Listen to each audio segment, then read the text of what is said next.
Ngarang Naga Taruki Justice Ka Mari Lainana Kangla Tombida Sangshilaki Bakongjangda Tina Soktuna Lying Libasting ATG PRO Robin Mangang Kwairakpam na Laktuna Yengsin Kibaga Loinana Mateng Pangkre.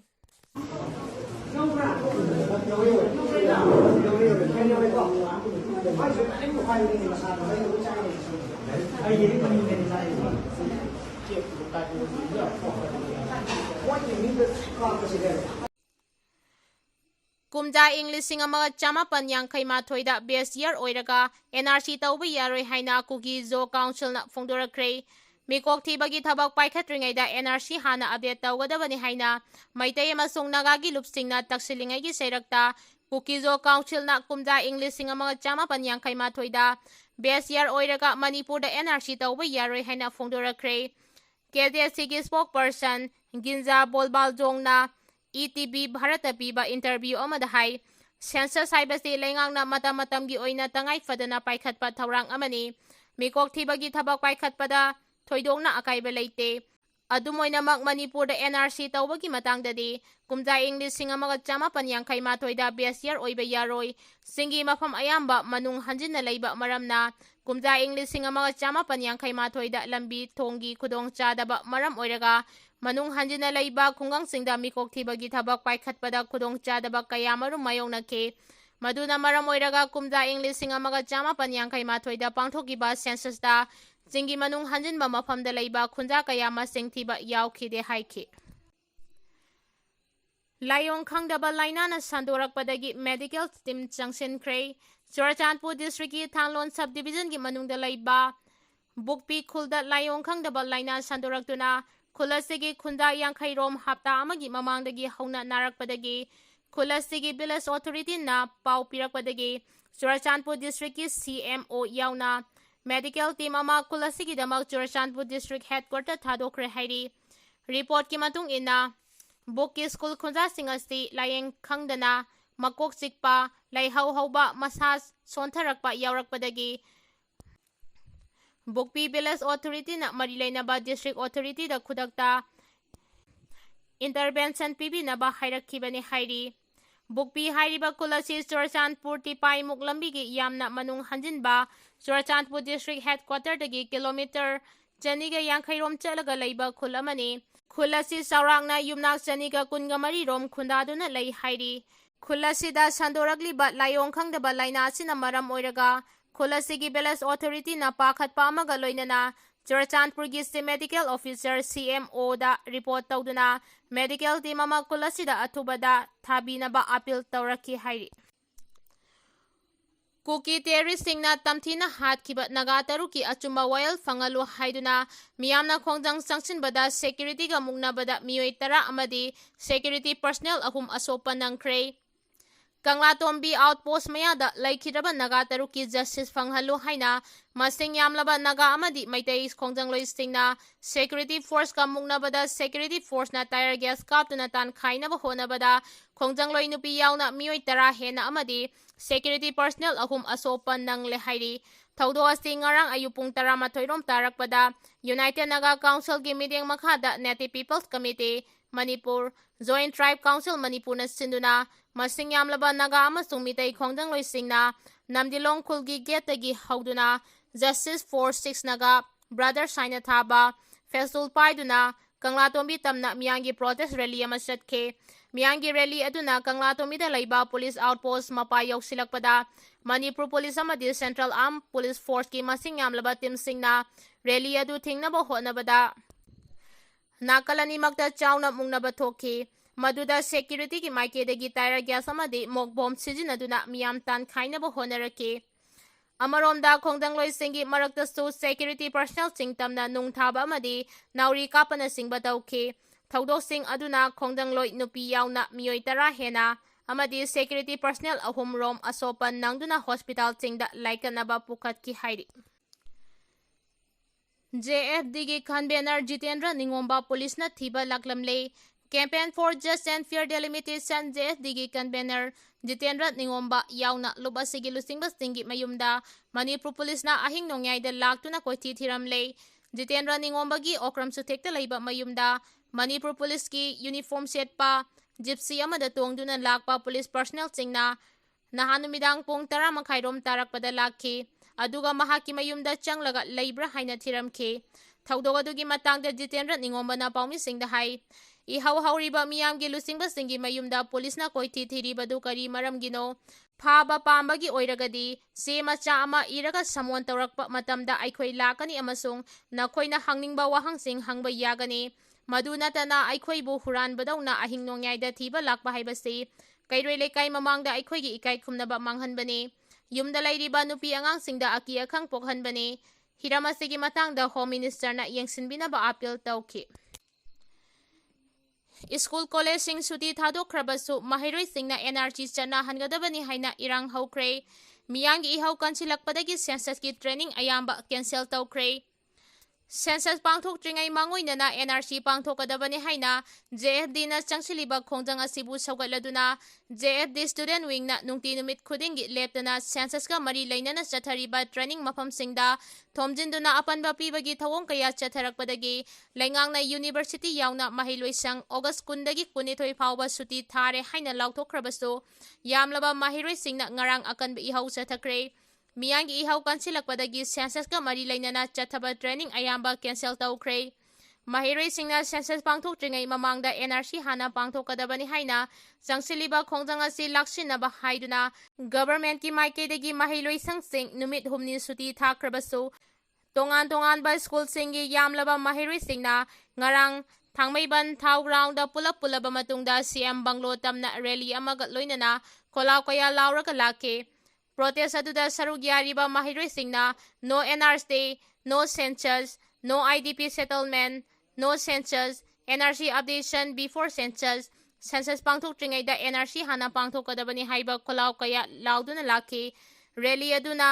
Khuyathong traffic point yorakpa matamda yamlaba police na thatuna thamke loinana mahiroi tara khankalaga CM Banglo tamna puraklaga chief minister ga unahan ki hairi NRC ga mari lainana central leaders sing unanaba taramari CSO singi mihusting yauna joint delegation ama ngarang Delhi pangkre state asida census tawdringagi mangoinana NRC updation tawduna logi wangmada sangsilakiba mitop sing hana khandokadabani haina taramari CSO Kanglai sangsilakiba khongjangi manungchana ngarang lubastigi mihusting yauna tongan ba organization singi mioi tarana saba joint delegation ama central leaders sing unanamba ngarang Delhi damak Imphal thadokre hairibati maduna taramari CSO Kanglai ki convener Santa Nahakbam amukogi president MS Jalal RNYOM gi vice president Gaikiam Thaimei Kom Union Manipur gi president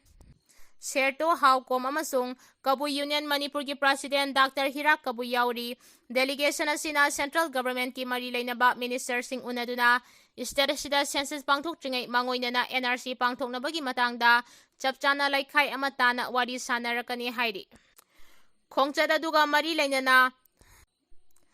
SM Jalal na haikibada state asida census pangthok tringai mangoinana NRC pangthokadabani hairibasti miyangi dimani isu asigi matangda delegation team asina Union Home Minister Amit Shah yauna tongan ba political leaders sing unaduna chapchana laikhai dana wari sanarakani NRC gi isu asi yamna serious oiba isu amani karigumba khongchat asida laikhai tadaba tarabade state asida halaklaba matung miyamga tanaduna democratic oiba khongjang sing sangsingani hairi shutdown manungda hospital da thabak tawba miwei singna chathok chasin tawbada ayat apan pi ki haibagi report fangle haukiba thasi ki tarataret ki ahing nongyai da ki kaukiba pungnim phunipan gi shutdown manungda hospital da thabak tawba miwei singna chathok chasin tawbada ayat apan pi ki haibagi report fangle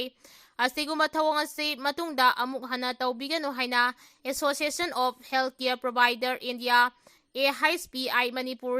chapter ki maikidagi appeal tawrakle hiramasi ki matangda AHSPI Manipur chapter ki president KH Ratan Kumar amasung secretary Dr. Asit Kumar Depna na thadorpa cherol amana hai miyamna khongjang sangsin khibagi democratic right adu aikoina ikai khumnai adubu analayanga mari lainaba hiram singdadi ayat apan pibiganu patient healthcare workers, ambulance amadi medical ga mari leinaba atai service singda ayadapan pibana analayengda matam thindahanduna miyoi ama punsi phauba mangba yaribani. Maramaduna miyamna khongjang changsilakpa matamda patient attendance sing yauna masagi identity card paiba healthcare workers sing amade medical service ki mathau taba pumnamak ayadapan pidana chathok chasin yahanbiyu. Miyamna khongjang changsinbagi right sejinariba singa iroinana miyoi amagi thawai kanbaga mari leinaba thabak thoram sing asi punna chatminanaba honaminase. Masina patient amada matam chana analayenggi thabak chathabak ngamgadawribane haina cherol asina makhatari. School amasung college taragi mahairoi singa CM ga unakre self enumeration gi portal block tawkre positive response panglaba yai haina CM na phongdorakre.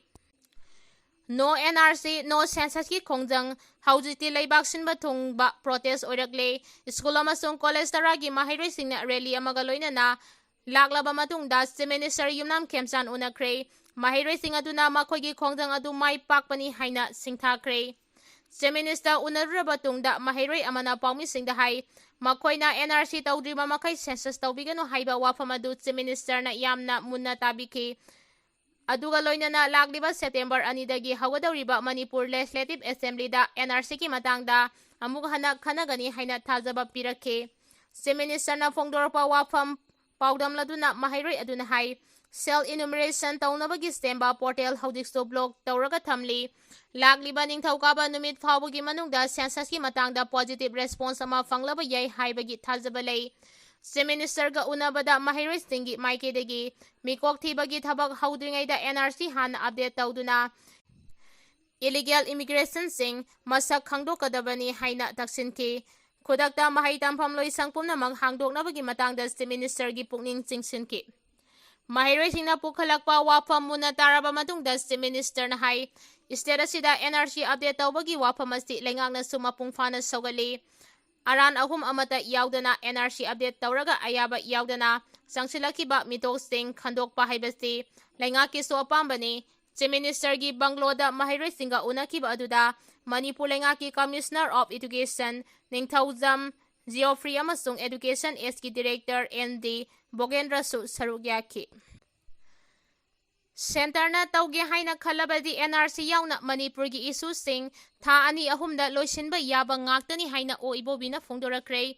NRC updation tawba yauna Manipur gi hojik leidiba issue sing asi center na loisinge haina khalabadi tha ani ahumda loisinba yaba ngaktani. Manipur asi yamna pikpa state amani haina former Chief Minister O Ibobina ngarang Congress Bhavan da pangthokiba India gi Prime Minister Oiramba Rajiv Gandhi gi marfugani thoi suba mapok kumon thoranga mari leinana pangthokpa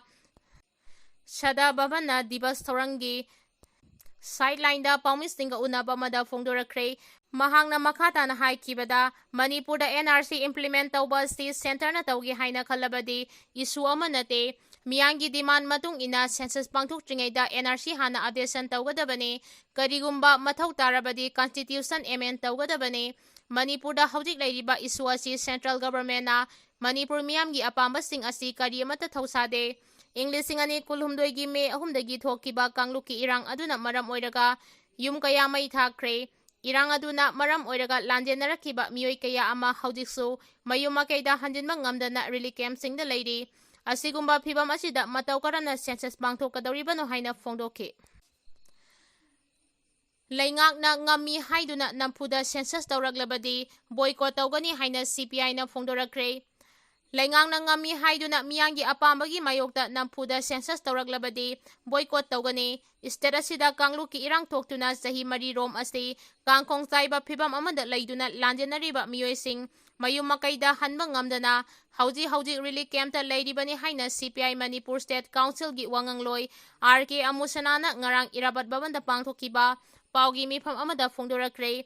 Mahangna makhata na haikibada irang asigi manungda laikhidraba naga taruki haksang hauji Jennings morta leiduna mihada sigi achumba wayel phanganbiyo haina nagalup kayana khongdang changsinduna achumba wayel ngairaga leiribani. Manipur da tangdu leitaba puraknaba miyamna thajaba yaba thabak amata ngasi phawa leingangna paikhatpa ngamdre. Tangdu leitaba puraknaba honabagi mahuta miyamda utchaiduna Delhi da MLA khara NRC gi taknaba chale.